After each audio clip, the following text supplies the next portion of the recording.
Wala nang maraming paligoy-ligoy pa, diretso sa punto na. Maiksi lang ang komentaryo, pero diretso sa punto. Maraming kuro-kuro, may tiwali, may totoo. Dito, sa puntong diretso tayo.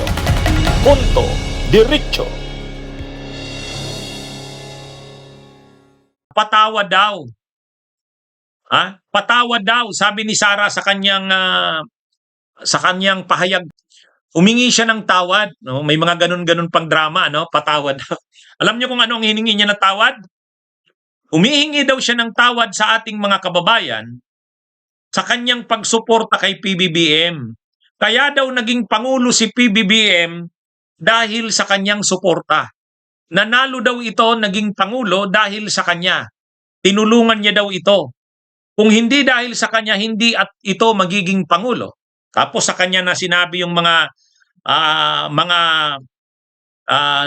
kamalian ni PBBM o ni Marcos. Sabi niya, sa ilalim ng administrasyon ni Marcos, ni PBBM, nalubog ang Pilipinas sa kahirapan, grabe ang korupsyon, wala nang kumbaga sabi niya, ang nangyayari daw sa bansa ngayon, nakakalungkot, pero parang sabi niya, humihingi daw siya ng tawad sa mga kababayan natin kasi siya ang dahilan bakit nanalo si PBBM. Yun ang sinasabi ni Sara doon sa pahayag. Humihingi daw siya ng tawad dahil sa kanya nahalal bilang pangulo si PBBM. At ang nangyari daw kay PBBM, kasamaan ang nangyari sa bansa natin. Kaya parang ang sinasabi ni Sara, mayroon siyang partisipasyon sa pagkapanalo ni PBBM. Kung hindi dahil sa kanya, hindi ito mananalo. Kaya sorry daw sa mamamayang Pilipino. Anong tingin nyo? Nagsusori daw siya sa nangyari. Kung hindi daw dahil sa tulong niya, hindi mangyayaring mananalo si PBBM. Hindi daw sana ganito ang bansa natin. Wow! Alam nyo mga kabunyog, alam nyo naman ako. Nung nakaraang eleksyon, hindi naman ako uniteam. Hindi naman ako sumuporta sa Marcos Duterte. Leni Robredo ako eh. Alam nyo naman yan. Leni Robredo ako. Ang bunyog at ako, Leni ang binutuhan ko nung 2022 elections. Siyempre, unang-una kasi, ako ang tingin ko, alam nyo naman ako, hindi ako sumasama dyan sa Duterte. Panahon pa ng Duterte, linabanan ko na ang extrajudicial killings na yan. Noong 2016 to 2022 ni Duterte, kami nila dating Senador Sonny Trillanes, magkakasama na kami sa paglaban sa mga extrajudicial killings, yung mga ginawa ni Duterte sa bansa natin. Yung ni Duterte sa atin sa China, yun. Ngayon, pero itong sinasabi ni Sara Duterte na siya ang isa sa naging dahilan o siya ang dahilan bakit nanalo si PBBM. Totoo kaya ito? Totoo naman yan mga kabunyog. Sa totoo lang, kung si Sara Duterte at saka yung Marcos, sila PBBM, pareho lumaban na presidente, mahigpitan ang laban ni Leni, ni PBBM at saka ni Sara. Totoo naman yun. Totoo naman na sa pagsasanib ng Duterte at Marcos, lumakas sila. Totoo naman yun. Pero kung sasabihin ni Sara Duterte na siya lang ang dahilan ng panalo ni Marcos, hindi naman siyempre. May sarili na ring pwersa ang Marcos. Kumbaga matagal na nilang ipinag-ipunan niya ng pwersa. Kung si Sara tumakbong presidente, hindi rin naman siya mananalong presidente. Talagang magiging pitpitan yung laban noong 2022. Tama naman yung sinasabi ni Sara. Nung nagsanib ang Uniteam at saka nung nagsanib ang Duterte at Marcos, lumakas talaga sila. Nakadagdag ng boto kay Marcos ang Duterte, pero kahit naman si Sara Duterte, hindi naman siya mananalong presidente kung tumakbo siya. Lumaban siya sa Marcos at kay Leni, malamang magpipitpitan ang si Leni at si Marcos. Yan yung pero si Sara, hindi naman siya mananalong presidente kung tumakbo siyang presidente. At hindi siya mananalong vice-presidente kung hindi siya nag-line up, nagtandem kay Marcos. Kaya wag niya ring suluhin yung kredito Mananalo ba siyang presidente kung lumaban siya? Halimbawa, Marcos, Leni at saka Sara, hindi siya mananalo. Ha? Kung tumakbo siyang vice presidente, hindi ka line up ni Marcos, talo siya. Kaya wag ano 'yon. Ako hindi ko pinagtatanggol ang Marcos. Pero wag niya namang sabihin na parang siya yung dahilan at nanalo si Marcos. Mayroon namang mga supporters ang Marcos na kanila talaga. Bago pa man lumabas ang Duterte, marami na rin ang Marcos loyalist. Siyempre, matagal na yan sa politika sa Pilipinas. Ha? May mga Marcos loyalist talaga na hindi naman Duterte. Pareho din na mayroon din namang mga Duterte na hindi naman Marcos. Oh, marami rin. Marami rin na Duterte na hindi Marcos. Marami rin na Marcos hindi naman Duterte. Kaya totoo 'yun. Nagkapatulungan yung dalawa. Pero yung sasabihin ni Sara na parang siya yung dahilan ng pagkapanalo ni Marcos o parang siya lang, hindi naman. Pero sa totoo lang, kung tumakbo si Sara, kasi ang gusto noon ni Duterte, nung ama niya, tumakbo siya. Ang gusto ng ama niya noon, tumakbo si Sara, presidente. O, kung tumakbo si Sarang presidente, tumakbo rin si PBBM, tumakbo din si Leni, ay talagang pitpitan ang laban niya noon. Pero sa tingin ko, ang maglalaban ng mahigpitan, Marcos pa rin sa Carobredo. Oh, Marcos pa rin sa Carobredo. Kaya masyado namang sinusulo ni Sara yung kaya siya, kumbaga, nanalo si Marcos dahil sa kanya. Hindi naman ganoon. Ha? Kumbaga, ano naman yan? At siya naman, hindi rin naman siya mananalong vice-presidente kung tumakbo siyang vice-presidente na hindi katandem ni Marcos. Hindi naman siya mananalo. Malamang mananalo pa si Kiko. Oh, mananalo si Kiko. Kasi nag-deliver din ng boto kay Sara ang Marcos. Yan yung ano dyan, mga kabunyog, mga kababayan. O ngayon, pag-usapan natin, ang sinasabi kasi ni Sara Duterte, parang nagsisisi siya na sinuportahan si Marcos. At yung gobyerno ni Marcos ay naging kurap at pahirap sa bayan. So ngayon, ang parang pinapalabas ni Sara Duterte, humihingi siya ng tawad sa mamamayang Pilipino dahil sa pagsuporta niya kay Marcos. Kung hindi niya sinuportahan, hindi sana ito mananalo. Hindi daw sana tayo malalagay ngayon sa grabing kahirapan at katiwalian.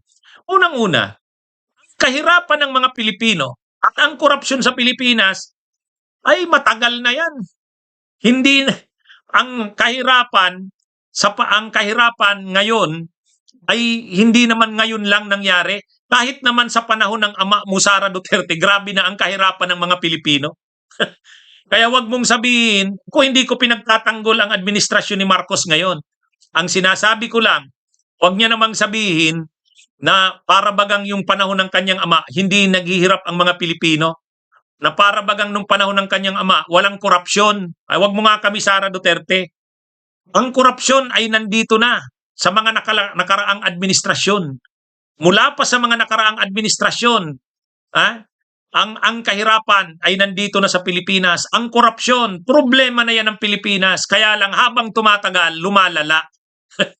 Lalong lumalala. Kahit naman panahon ni Cory, kahit naman panahon ni Pinoy, nandiyan rin naman kahirapan. Ang pagkakaiba lang, panahon ng ama mo, Sara Duterte, hindi na lang kahirapan ang naranasan ng mamamayang Pilipino. Ang naranasan ng mamamayang Pilipino sa ilalim ng ama mo, hindi na lang korupsyon. Sa ilalim ng ama mo, naging bastos na ang mga lumaganap na ang mga ugali ng Pilipino na bastos.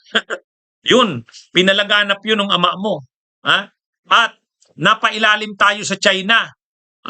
Garapalan na naging tayo ng China sa ilalim ng ama mo na si Digong. At nagkaroon ng grabing patayan. Yan yung mga nangyari sa administrasyon ng ama mo, Sara Duterte. Kaya nga ngayon nakakulong ang ama mo sa ICC dahil sa grabing patayan na nangyari. Kaya ang nangyari sa panahon ng kanyang ama, nandyan ang kahirapan, nandyan ang korupsyon, nandyan pa ang mga patayan at naging tutok pa tayo ng China. Ganun kalala nung panahon ni Duterte. Panahon ngayon ni Marcos, nandyan pa rin ang kahirapan, nandyan pa rin ang korupsyon, pero ang isa namang bagay, natigil na yung mga patayan sa war on drugs at hindi na tayo tutok ng China. Lumalaban na tayo. Yun ang pagkakaiba ngayon. Pero totoo naman, mayroong korupsyon at mayroong kahirapan. Totoo yan. Pero yung sasabihin mo, yung sasabihin ni Sara Duterte na humihingi daw siya ng tawad dahil sa suporta niya nanalo ang Marcos, at kung hindi daw dahil sa suporta sa Marcos, hindi sana ito mananalo. Kaya yung mga nangyayari daw ngayon na kahirapan, korupsyon, dahil daw ito sa suporta niya sa Marcos. Hindi ngayon yun. Hindi itong si Sara Duterte binubuhat yung ano niya. Sa totoo lang, ito real talk tayo. Ano ba ang nangyari nang maupo sila Marcos at si PBBM at si Sara? Pag upo nila June 30, 2022, alam nyo ba, buwan pa lang ng Hulyo at Agosto, si Sara Duterte naliliitan na sa budget niya. Kasi yung minana niyang budget galing kay Leni Robredo, maliit. Anong ginawa niya kay Marcos? Humingi siya ng budget kay Marcos. Sumulat siya, may formal letter siya sa presidente. Humihingi siya. Actually, 525 million yata yung hinihingi niyang budget. Mabait naman si Marcos sa kanya. Mabait si PBBM. Binigyan siya. Pero 125 million. Nakarating kay Sara yung 125 million December 13. Alam nyo? Yung December 13 na pagkatanggap ni Sara, pagkalipas lang ng ilang araw, ubos. 11 o 13 days, ubos yung 125 million na pinadala sa kanya ni PBBM. Ganun kaswapang si Sara sa pundo ng bayan. Mabuti nga, naging mabait sa kanya si PBBM, binigyan siya ng pondo eh. Hindi, sa totoo lang. Yan ang totoong nangyari. Pag upo ni Sara noong June 30, 2022, sa ni PBBM, hindi pa sila magkaaway noon, humihingi si Sara, nilalambingan si PBBM, nilalambingan ng budget, binigyan ni PBBM.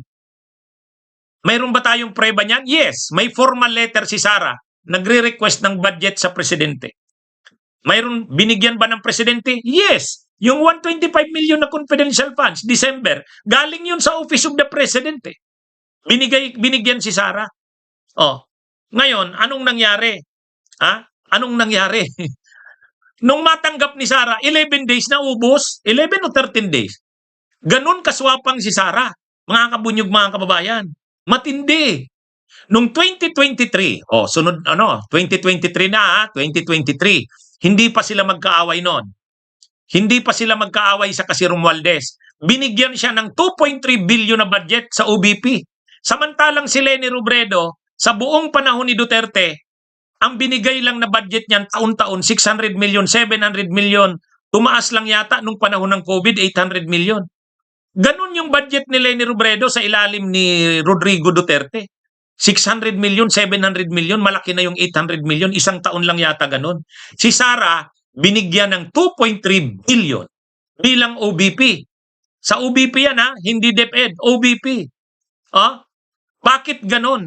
Ay syempre, magkaibigan pa ang Marcos at Duterte noon, at si Sara, talagang ginagapang niya kila Marcos, kila Romualdez, bigyan niyo naman ako ng malaking budget, kayo naman. Ganun siya. Kaya lang naman siya ngayon nagre-reklamo kasi hindi na siya nabibigyan ng malaking budget. Pero nung panahon, nakakampi pa sila ng Marcos, kahit siguro si Marcos, na grabe naman yan, ang laki naman ng budget ni Sara, kaya lang siyempre, magkakaibigan pa sila noon Magkakaibigan pa sila. Kaya binigyan siya ng 2.3 billion noong 2023. Tapos mayroon pang confidential funds na 500 million.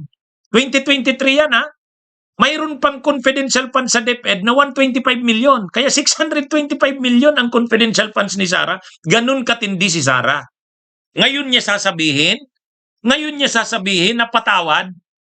Humihingi siya ng tawad na binutuhan niya, na sinuportahan niya si PBBM, ang Marcos, at sasabihin niya ngayon corrupt ang Marcos dahil hindi na siya ngayon busog. Nakukuha niyo? Hindi na siya busog ngayon. Outside the Colombo na siya Outside the Colombo na siya. Pero kung hindi naman nag-away yan, magrereklamo ba yan si Sara? Kung hindi nag-away ang Marcos at Duterte at binubusog pa rin siya? Di ba? Hindi naman yan magrereklamong ganyan. Sus, wag mo nyo nga kaming wag kang ipokrito, Sara Duterte. Kaya ka lang nagrereklamo ngayon dahil hindi ka na outside the kulambu ka na. Hindi ka na nabibigyan ng malaking budget. Pero sa totoo, kung hindi naman nag-away ang Duterte at Marcos, si Marcos mabait yan kung hindi kayo nag-away. Binibigay yung luho mo eh. Binibigay. Unang taon nyo pa nga lang, binigyan ka na ng 125 million galing sa Office of the President.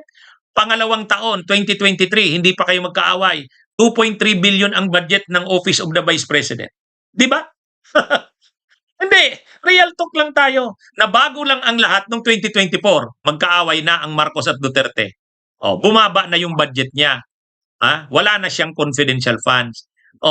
Kaya, akala mo naman si Sara Duterte, matino. Akala mo naman hindi corrupt. Bunyog, bunyog, halikan na kasama ka. Bunyog, kapag buklod ay may pag-asa. Luzon, Visayas, Mindanao, isa ang pananaw. Sa bagong Pilipinas ang bunyog isisigaw. Bunyog.